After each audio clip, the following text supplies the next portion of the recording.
semuanya, kembali lagi di video pembahasan soal. Pada video kali ini kita akan bahas beberapa soal terkait dengan UM, UGM, khususnya Saintek. Selamat belajar!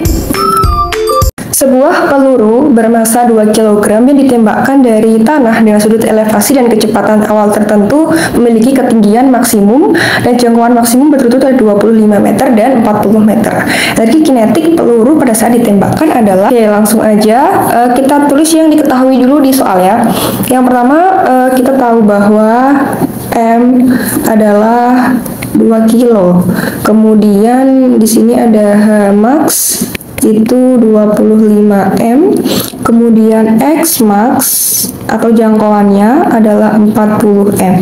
Nah, kita harus mencari energi kinetik peluru itu berapa. H max per X max sama dengan, apa rumus H max adalah V0 kuadrat sin kuadrat alfa.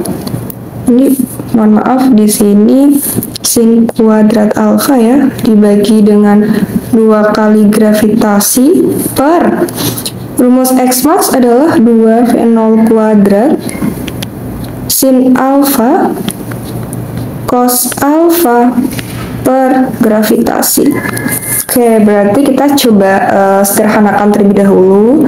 Jadi V0 kuadrat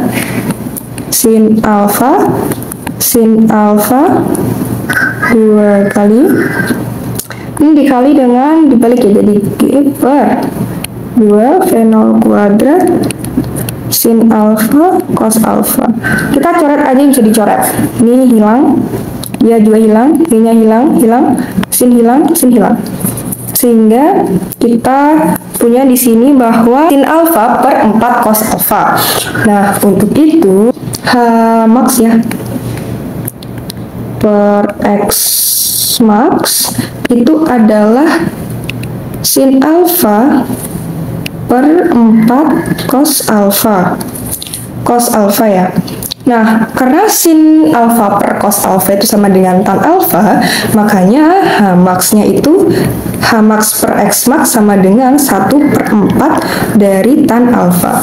Nah, H max-nya kan 25 ya tadi, berarti 25 per 40 itu sama dengan 1/4 dari tan alfa. Maka kita punya kali silang jadi 100 per 40 sama dengan di sini tan alfa. Berarti tan alfanya adalah 5/2. Kalau misal tan alfanya adalah 5/2, maka kita bisa mencari apa? Sin, karena di rumus H max itu yang digunakan adalah sin, bukan sebagai tan. Jadi kalau misalnya kita mencari sin alfa di sini, berarti sin alfa itu sama dengan depan plus miring. Kita gambar di sini coba.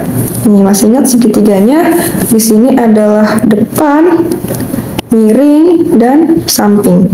Alfa di sini. Jadi ini 5, ini 2, berarti di sini akar dari 5 kuadrat tambah 2 kuadrat. Akar dari 29. Jadi sin alfanya itu adalah 5 per akar 29. Kita mencari V0 dulu. Berarti kan di sini punya V0 kuadrat sin kuadrat alfa per 2G. Di sini adalah 25 sama dengan V0 kuadrat, di sini 5 per akar 29 kuadrat per 2 kali gravitasi 20. Oke, berarti di sini kita punya 500 itu sama dengan V0 kuadrat kali 25 per 29. Makanya V0 kuadratnya ketemunya adalah 580. Nah, untuk mencari energi kinetik, masih ingat rumusnya EK sama dengan setengah M V kuadrat. Berarti setengah kali M-nya 2 kali V kuadratnya, V0-nya di sini dicoret-coret 580 Joule.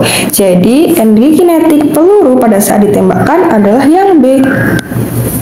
Soal selanjutnya, jika 3 log 8 sama dengan X dan 3 log 25 sama dengan Y, maka 3 log 15 dikali akar pangkat 3 dari 16 berapa?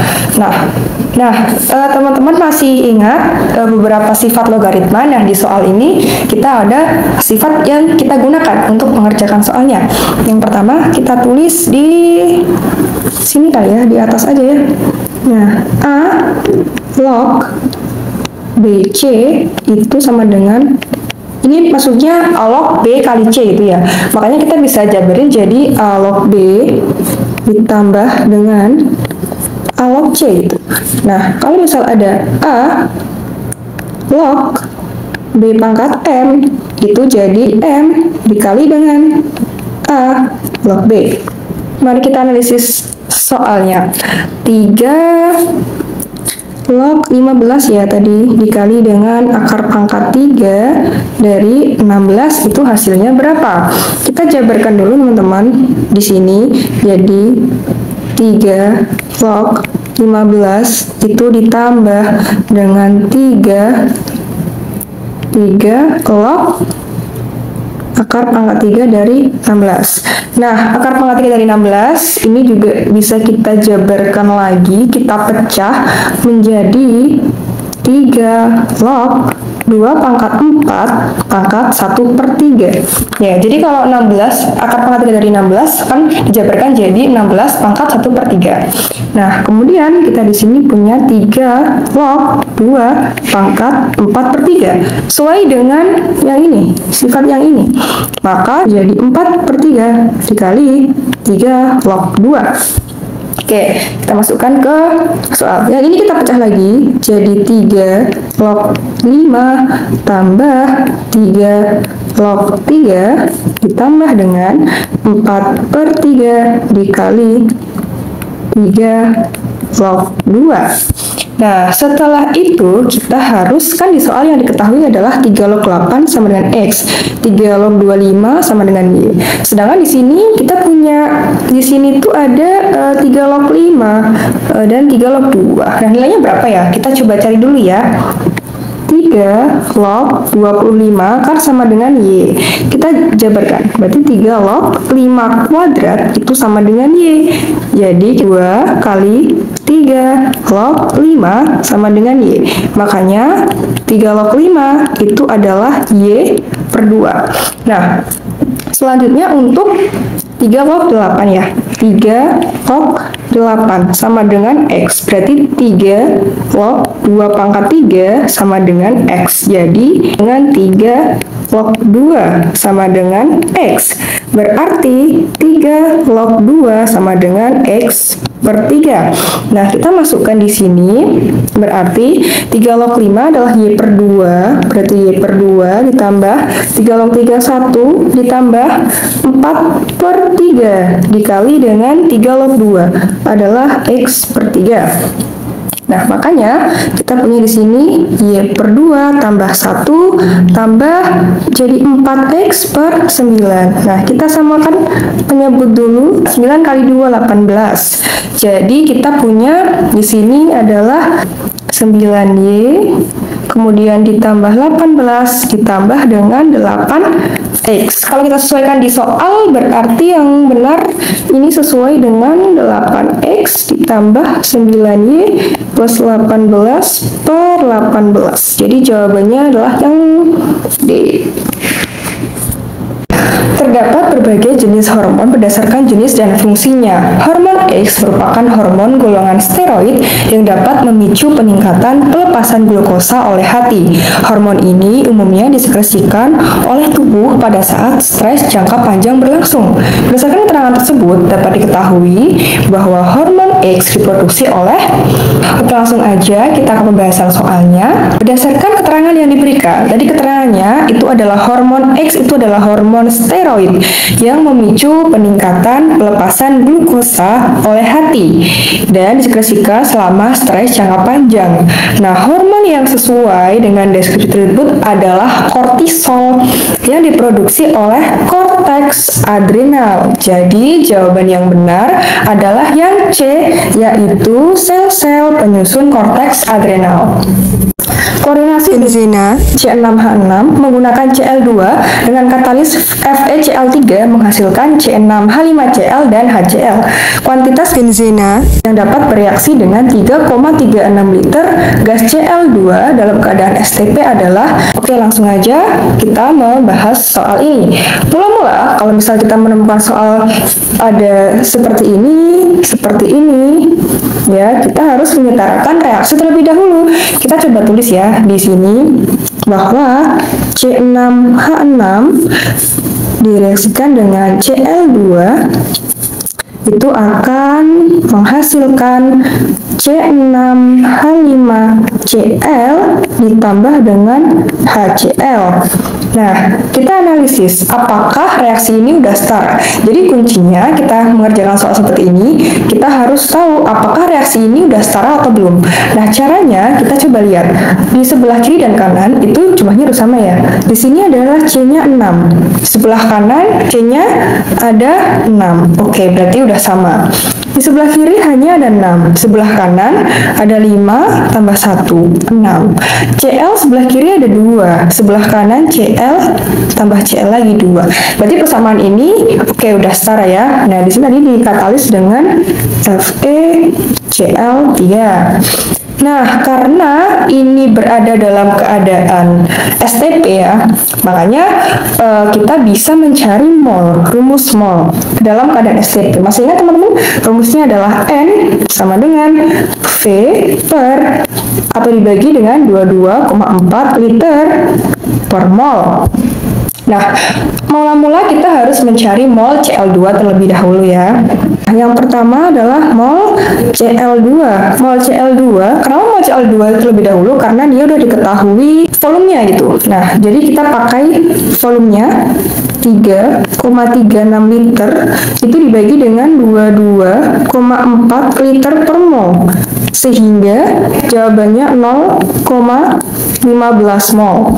Nah, masih ingat teman-teman bahwa besar koefisien reaksi itu mempengaruhi jumlah mol yang bereaksi dalam reaksi kimia. Nah, kalau misalnya kita lihat di sini nih, koefisien dari C6H6 kan 1 ya, Cl2 juga 1 gitu. Nah, makanya besar dari mol C6H6 itu sama dengan besar mol dari Cl2 karena sama koefisiennya, sama-sama 1. Nah, untuk itu berarti mol C6H6 itu juga 0,15 mol. Nah, selanjutnya kita harus mencari kuantitas C6H6 ini. Kita harus mencari masanya berapa. Untuk itu, kita bisa tulis, masih ingat untuk mencari massa C6H6 itu kita bisa cari dengan mol C6H6 dikali dengan MR dari C6H6. Tadi molnya udah ada 0,15 mol dikali dengan MR C6H6. Nah, kita cari dulu MR C6H6. Caranya adalah MR C6H6 sama dengan 6 kali ARC ditambah dengan 6 dikali ARH. Jadi 6 kali ARC berapa? ARC adalah 12. Sedangkan ARH itu 1. Makanya kita punya di sini 72 ditambah 6 sama dengan 78. Oke, udah ketemu. Berarti MrC6H6-nya adalah 78. Sehingga 0,15 kali 78 adalah 11,7 gram. Jadi jawabannya adalah yang C. Soal selanjutnya, perbandingan kelereng rudi, koko, dan alwi adalah 2 banding 3 banding 5. Jika semua kelereng itu dikumpulkan, maka ada 80 kelereng. Maka jumlahnya itu 80 kelereng. Nah, berapa sih selisih kelereng dari alwi dan rudi? Apakah A2 atau B3, C8, D16, atau yang E24? Oke, langsung aja kita analisis soalnya. Nah, ini adalah perbandingan yang dipakai. Kita tulis di sini rudi dibanding dengan koko dibanding dengan Alwi itu adalah 2 dibanding 3 dibanding 5. Nah, jumlahnya itu tadi ya, N-nya itu 80. Kalau misal kita mencari selisih kelereng Alwi dan Rudi, berarti kita coba tulis di sini ya. Berarti selisih kelereng dari Alwi dan Rudi berarti sama dengan selisih perbandingannya berapa, kemudian dibagi dengan jumlah perbandingan dikali dengan N. N itu sebagai jumlah kelereng keseluruhan. Nah, untuk itu kita tulis di sini ya. Nah, selisih perbandingan. Tadi kan yang dicari adalah kelereng Alwi dan Rudi. Selisihnya berapa? Alwi di sini punya 5 bagian, kemudian Rudi punya 2. Berarti selisih perbandingannya adalah 5 kurangi 2 per jumlah perbandingan. Jumlah perbandingan itu semuanya dijumlahkan ya. Yang ini dijumlahkan. Jadi 2 tambah 3 tambah 5 dikali dengan N. Jumlah kelereng 80. Jadi kita tulis di sini 5 kurangi 2, 3 per 2 tambah 3 tambah 5, 10 dikali 80. Kita tulis di sini, berarti kita coret aja ya. Ini coret, tinggal 3 dikali 8, jadi sama dengan 24. Jadi selisih kelereng dari Alwi dan Rudi itu adalah 24. Jawabannya yang E. Sekian pembahasan soal pada kesempatan kali ini. Selamat berjumpa di lain kesempatan.